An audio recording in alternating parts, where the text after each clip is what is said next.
Okay, so here for yesterday's homework, you just had to tell me the end behavior of these functions. All right, so I gave you two functions. Now here I gave you a little different, what do I want to call it, representation on the end behavior. There's no infinity key on the keyboard, so I couldn't type that in. Right. So from now on, we'll use, rises to the right, rises to the left, falls. Right. So rises means it goes up, falls means it goes down, and then you have to the right and to the left. Okay. So I think that's pretty straightforward. But if you get confused, just let me know. We'll work it out. Okay. So this first one, which best describes the end behavior for this function? Negative 3x squared minus 2x. All right, so first of all, is this an even or odd function? What is our highest degree?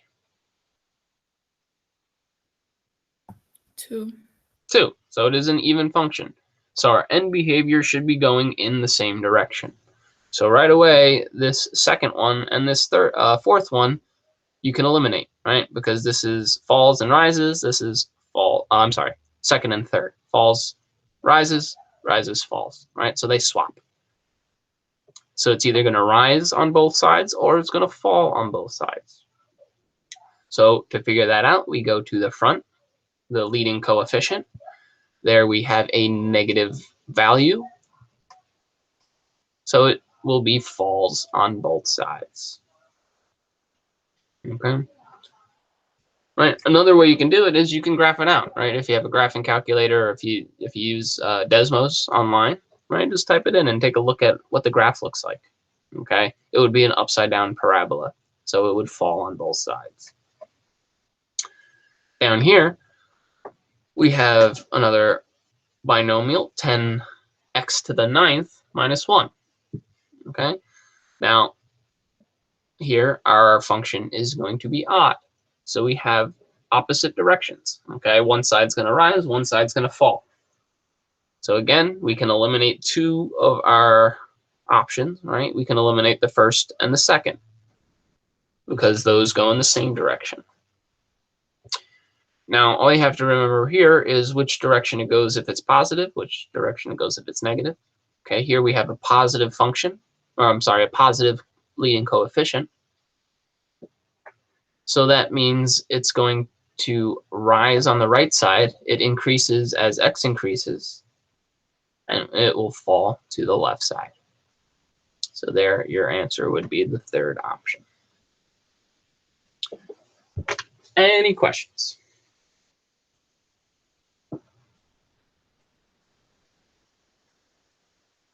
Okay, so again, there's some practice on that I just put up. It's not mandatory, just if you feel like you need a little extra, excuse me, a little extra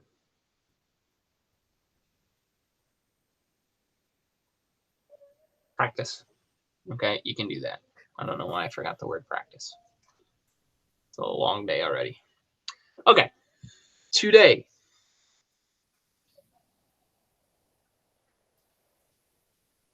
we are going to go over the real zeros of polynomials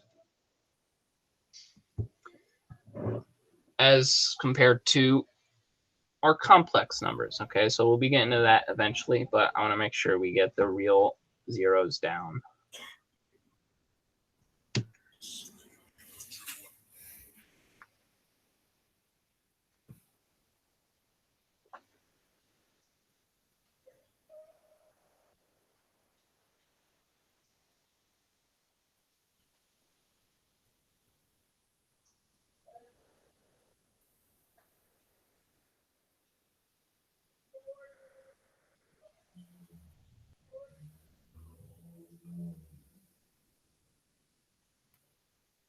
Okay.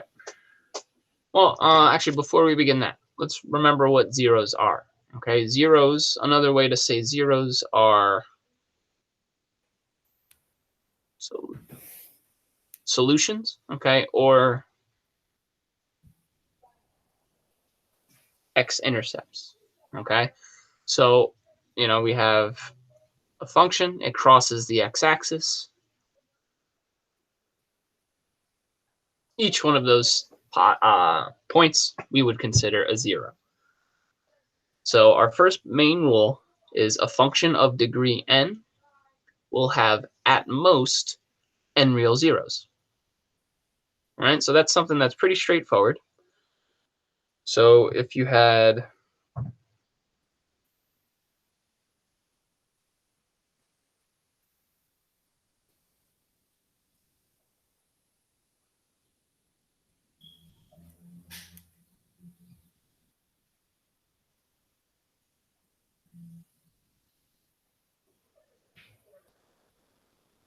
okay, so a polynomial of degree 4, say, can have at 4 or less real zeros. Okay, it doesn't mean it will have exactly 4, but it will not have any more than 4.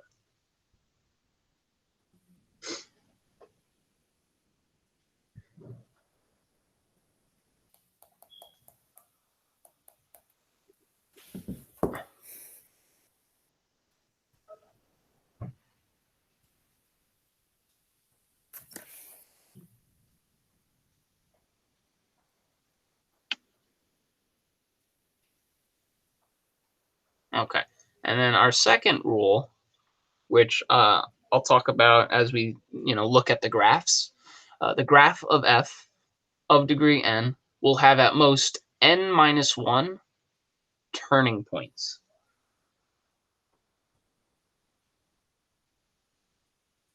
Okay, another way we can think of turning points are maximum and minimums. Okay, going back to this quick sketch up here, right, we have 3 zeros. So here I would have a polynomial that has degree of 3, right? It looks like a cubic function, right? It behaves like it. And we have 2 turning points, right? So it turns from a positive slope to a negative slope, and then it turns from a negative slope to a positive slope.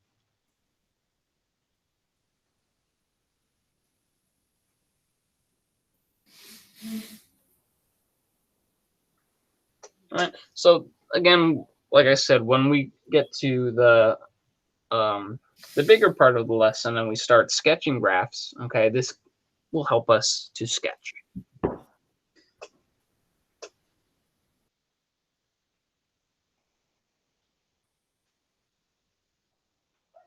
Okay, so here are some more rules about real zeros.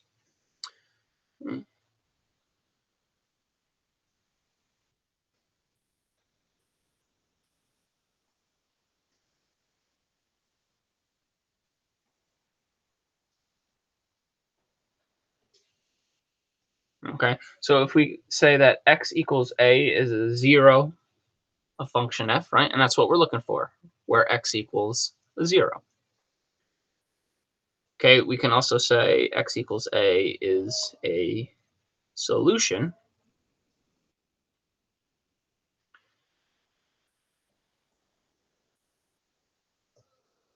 to f of x equals 0. Right? So those two are equivalent statements.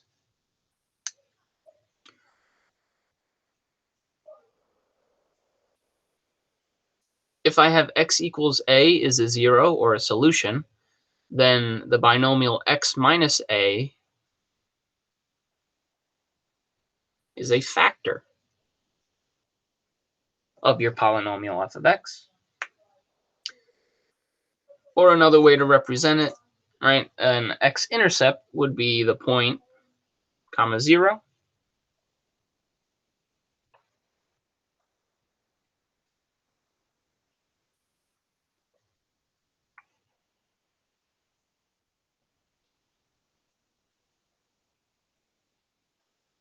Okay. So all of these are equivalent statements regarding zeros, solutions, factors, x-intercepts.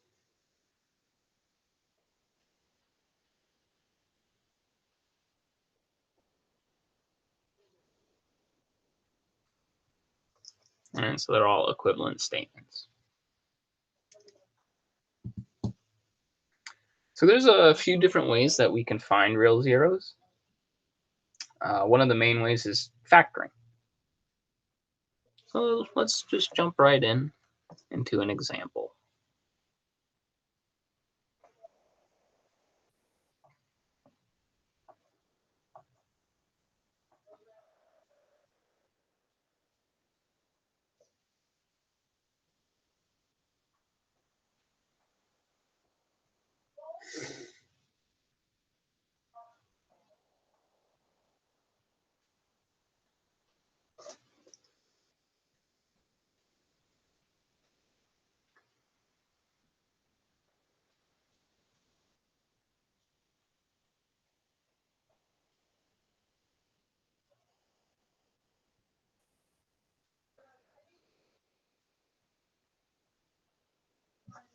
Okay, so we're going to do it in two parts, and I'll throw in the turning points here so you can see what we're talking about.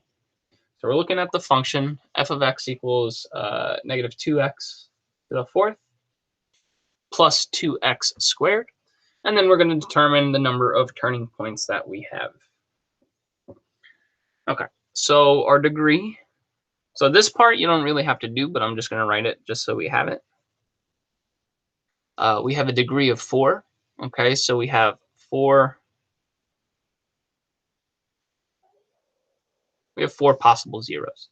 All right, so if I'm doing this and somehow I end up with 5x equals something, we messed up somewhere. Okay, now we may end up with 3. We may end up with 2. That's okay, as long as we don't go above 4. So the first thing we're going to do, okay, is we're going to set it equal to 0.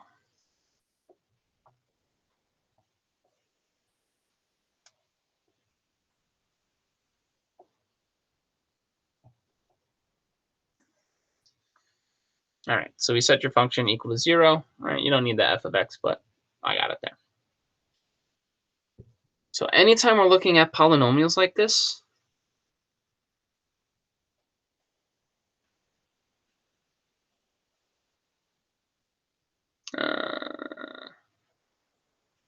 we're going to try to factor out as much as we can before we break it apart, right? Like x minus a, x plus b, like that, okay?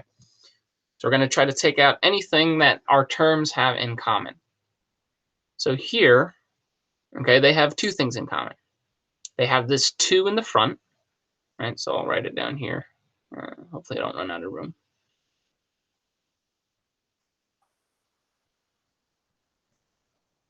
Okay, so I can factor out a 2. Okay, I can remove a 2. I can divide both of these terms by 2. Looking at our variables, they both share 2 x's, or an x squared. Okay, and actually what I'm going to do here too is I'm going to factor out a negative. Okay, so what we're going to do now is we're going to divide both of these by negative 2x squared to see what we have left over. So if I divide negative 2x to the fourth by 2x squared, right, I'll throw them underneath both. Well, the negative 2's go away, and an x4, if I'm taking out x squared, I'd be left with x squared. Here, I'm removing everything, right? A 2, they cancel out, and they both have x squared. So when that happens, be careful here, we pulled out the negative. I'm just going to have a negative 1. All right, and that's going to equal 0.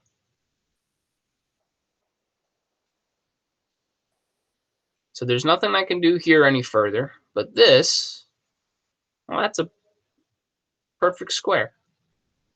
Okay, so I'm still going to have the negative 2x squared on the outside. We factored that out. That's not going anywhere. X squared minus 1. It may be a while since it may have been a while since you've seen this, but this changes to x plus 1, x minus 1. All right, so this we called the factored form. Okay, these are linear equations. I can't factor them any further. I can't, pull anything out. And then this is kind of by itself. There's nothing else to do there. Okay, so we factored it completely. Now our rule is, I'll do it down here and then I'll flip it, right? This is going back to algebra. When you have terms being multiplied equal to 0, then you can set each one of those equal to 0.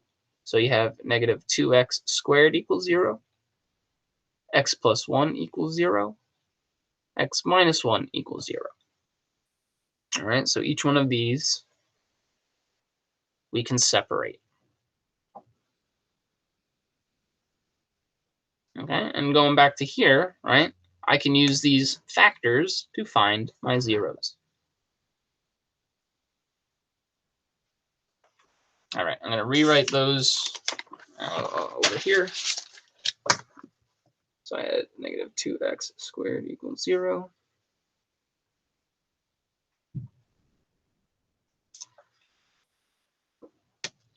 Right. Well, this one here, okay.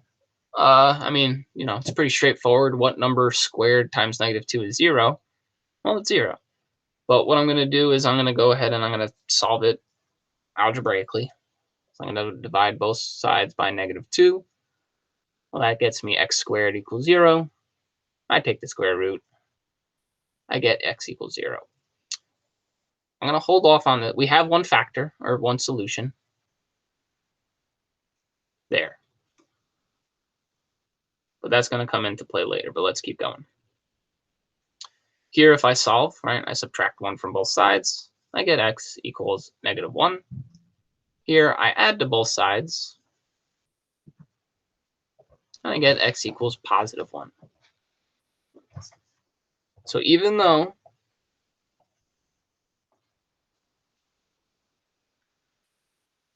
our original equation, our original expression was to the 4th, okay, so it could possibly have 4 zeros, 4 solutions. Here we only have 3 solutions.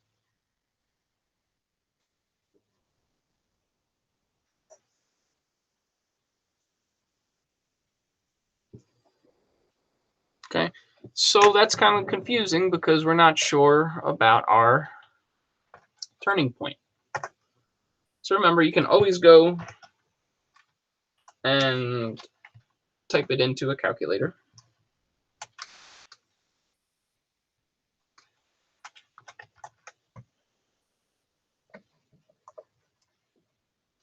All right, so here we kind of have an M shape.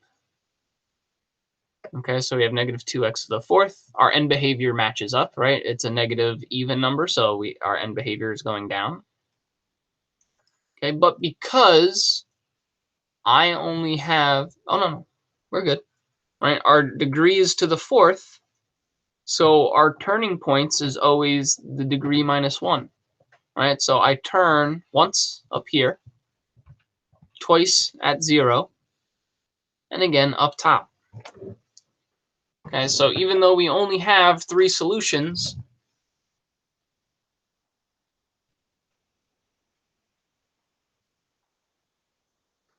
we still have 3 turning points.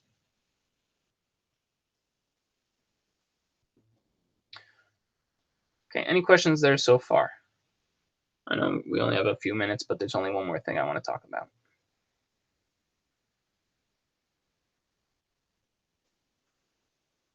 Okay, so going back to our solutions, this here,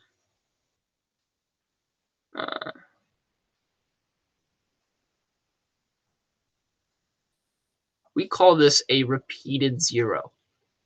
All right, so my solution, x equals 0, happens twice because it comes from x squared. All right, so we can say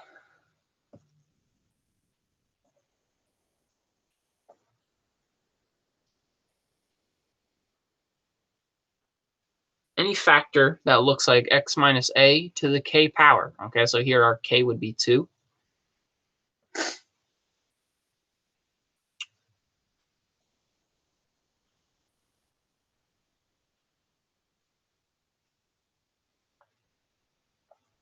So we say that gives us or yields a repeated 0, x equals a. And then we say that this solution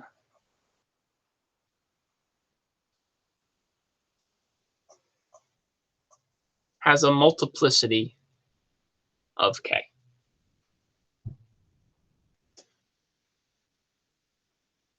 Okay, so this is I don't think you went over this in Algebra 2. I may be wrong. I don't remember. I haven't looked at the curriculum for that in a little while. Okay, but tomorrow we're going to talk about this. Okay, so we'll continue with this tomorrow. All right, any questions about anything I said today?